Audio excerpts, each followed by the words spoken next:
encerrando a quinta do direito administrativo, então eu vou trazer finalmente a ação de concessão do auxílio emergencial. Então, para começar aí, o endereçamento, né, que é feito ao Juizado Especial Federal, em razão do valor da causa, que a competência é absoluta do Juizado Especial Federal, e em razão também do polo passivo. E a segunda parte é a qualificação. Você vai fazer uma qualificação normal, como qualquer ação, vai colocar os dados do seu cliente e os seus. Em seguida, vem, então, o instrumento que nós vamos usar. Aqui eu optei pela ação ordinária de concessão de auxílio emergencial, liminar para conceder esse benefício, né? E cumulei com danos morais. Aqui você vai me perguntar, pode fazer mandado de segurança? Tem cabimento sim.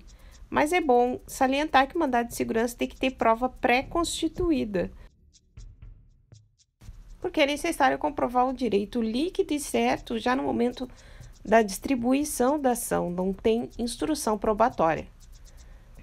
Então, nós temos a terceira parte, que é o polo passivo, onde vai figurar a Fazenda Nacional, a União Federal, né, a Caixa Econômica Federal e também o Dataprev. Mas o doutor e a doutora vão perguntar por que colocou o Dataprev? Porque aqui nessa ação eu pedi danos morais. Então, coloquei Dataprev porque eles que são responsáveis por fazer a análise dos dados e repassar essas informações para a Caixa Econômica Federal e para a União. Então, a próxima parte vai direto para os fatos. Eu trago ali uma cronologia dos acontecimentos desde a data de entrada do requerimento, né?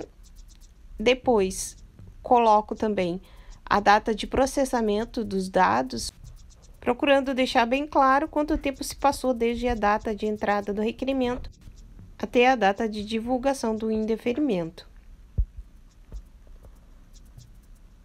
No caso deste cliente, se passou mais de 30 dias entre a data de divulgação do resultado e a data do requerimento. É bom deixar bem claro quanto tempo se passou, que isso vai ser muito importante depois lá nos fundamentos. Procure deixar tudo bem claro para o magistrado, para que ele entenda qual a situação do seu cliente, explique bem o caso, os vínculos, quando eles iniciaram e terminaram, se a situação apontada no indeferimento era uma situação pré-existente ou se ela nunca existiu. Então, passamos aos fundamentos e na preliminar trago o pedido de gratuidade de justiça, o fundamento no artigo 98 seguintes do Código de Processo Civil, junto à declaração de hipossuficiência, embora não seja necessário fazer esse pedido no Juizado Especial Federal, porque na origem se prevê isenção de custas para as ações distribuídas no âmbito deste juizado. Eu peço a gratuidade porque, se na eventualidade de ter que fazer um recurso, já não vou pedir a gratuidade recursal, porque se estende, então, aos recursos antes da apelação essa gratuidade. Lembrando sempre que, após a sentença, caso suba um recurso de apelação, poderá haver fixação de custas e honorários sucumbenciais. É claro que você vai pedir se o seu cliente estiver dentro do limite de renda e também se ele for hipossuficiente. Gratuidade recursal, se for necessário um recurso de apelação. Mas é isso, essa parte é básica e não tem muito mistério, é aquilo que se faz em qualquer outra ação que você vai distribuir junto ao Juizado Especial Federal. O próximo item é o interesse de agir. Aqui tem alguma peculiaridade, porque cada caso é um caso. Você vai precisar individualizar de acordo com aquilo que aconteceu com o seu cliente. Se ele teve o benefício analisado e teve um indeferimento, seja porque os dados foram inconclusos ou inconsistentes, ou até porque o prazo do artigo 49 da 9.784 passou, então você vai ter que analisar toda essa situação dentro da petição inicial. No caso dessa inicial, houve o requerimento e a situação de indeferimento que constava que a minha cliente estava cumprindo o mandado eletivo. Ocorre que isso não era a verdade dos fatos e ela pediu uma certidão da Justiça Eleitoral, como vocês vão poder ler adiante na petição. Só que não é possível juntar essa informação no DataPrev. E também não é possível juntar essa informação via aplicativo. Então, o que ocorre é que há uma falha na observação dos dispositivos legais da Lei do Processo Administrativo, que oportuniza a juntada de documentos para a revisão da decisão administrativa em sede de recurso ou até mesmo juntada de documentos antes da decisão ser tomada, o que não é observado no processo administrativo de concessão do auxílio emergencial. Uma vez que essas informações não são mudadas no sistema, então, inevitavelmente, o resultado da análise de um novo pedido será o mesmo, será o indeferimento, porque as informações no sistema, elas não foram modificadas. Verifica-se nesse momento também um prejuízo à ampla defesa e contraditório assegurados pela Constituição Federal e uma violação ao artigo 38 da Lei 9.784/99. E o próximo item é o mérito.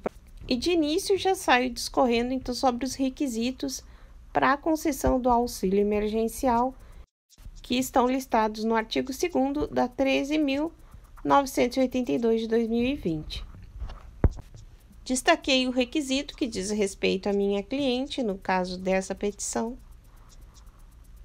que também informava que ela tinha um vínculo com o regime geral da Previdência, quando na verdade a carteira de trabalho dela não tinha nenhum vínculo desde a década de 90. No caso dessa petição, o indeferimento também estava ancorado na acusação de que a cliente exercia mandato eletivo, o que não era verdade. Conseguimos a certidão junto ao Tribunal Regional Eleitoral, que foi juntada aos autos.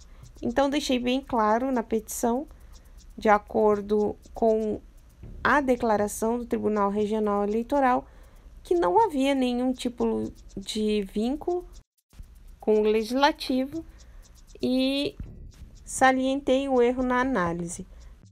É importante juntar as provas ao processo de que seu cliente ele cumpre todos os requisitos necessários à concessão do benefício, para que o magistrado não tenha dúvida nenhuma de que ele pode deferir a tutela liminar para conceder esse auxílio. Antes de avançar, é bom deixar bem claro que os indeferimentos acusados pelo sistema, eles não trazem uma fundamentação ou motivação que é indispensável segundo o artigo 37 da Constituição Federal. O que tem é um resumo muito sucinto, uma informação sobre por que não foi deferido o benefício, mas não traz arrazoado e tampouco indica o artigo legal no qual se ampara a decisão administrativa denegatória.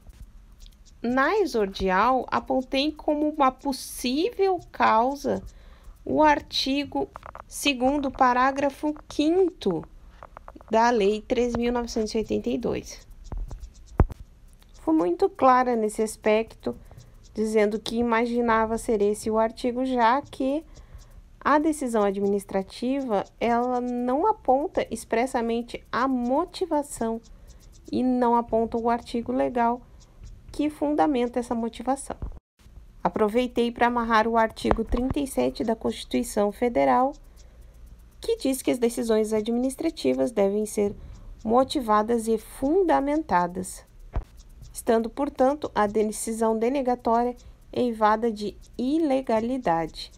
Ofende até o princípio da legalidade, o princípio constitucional, que deve estar presente em toda a decisão administrativa, sob pena de nulidade. Fechamos uma parte inicial dos fundamentos e passamos a analisar essa segunda parte dos fundamentos, que é o não cumprimento da Lei do Processo Administrativo no âmbito da União Federal. E um destaque aqui para o fato de que, inovando, o auxílio emergencial é concedido através de um aplicativo. Então, não é porque ele é um aplicativo que ele deixa de ser um procedimento administrativo que está subsumido à Lei 9.784 de 99, que regula o processo administrativo no âmbito da União. Destaque para o artigo 29 e também para o artigo 38, que determinam que as decisões elas devem oportunizar a juntada de documentos para instruir a decisão administrativa, seja ela mesmo antes dessa decisão ser tomada ou após, oportunizando um juízo de retratação ou reconsideração. E como não há espaço dentro do aplicativo ou uma ferramenta dentro do aplicativo para que se possa fazer juntada de documentos, então relacionei essa falta de observação ao procedimento legal estabelecido em lei para a concessão do auxílio, vinculando e costurando com a Constituição Federal no que tange ampla defesa e contraditório, que são princípios que estão elencados também dentro da Lei 9.784. E isso é o que eu trago para fechar essa parte referente à falta de observação da Lei do Processo Administrativo no âmbito da União. O próximo passo, então, é a responsabilização da União. Para quem for fazer a ação acumulada com danos morais, essa é uma parte muito importante. O dano moral, dentro da teoria da responsabilidade civil da administração, segue a guia do risco administrativo, na forma do artigo 37 da Constituição Federal, sendo que tal responsabilidade ela é objetiva. Assim, a ordem jurídica constitucional brasileira consagrou lá no artigo 37, parágrafo 6º, a responsabilidade civil objetiva do Estado, que engloba tanto os entes federados quanto as empresas de direito público e de direito privado. A Dataprev é uma empresa de direito público, portanto, ela está dentro das regras de responsabilidade administrativa do artigo 37. Juntei jurisprudência consonante do TRF4, que é o tribunal competente da minha região. Para a responsabilidade objetiva, você deve apontar o nexo causal e o dano. Então, é a mesma coisa para todo tipo de ação que a gente sabe que onde há erro de concessão e importando dano ao beneficiário, é possível sim a fixação de danos morais em relação a isso. É importante você deixar claro e trazer provas para dentro do processo desse dano.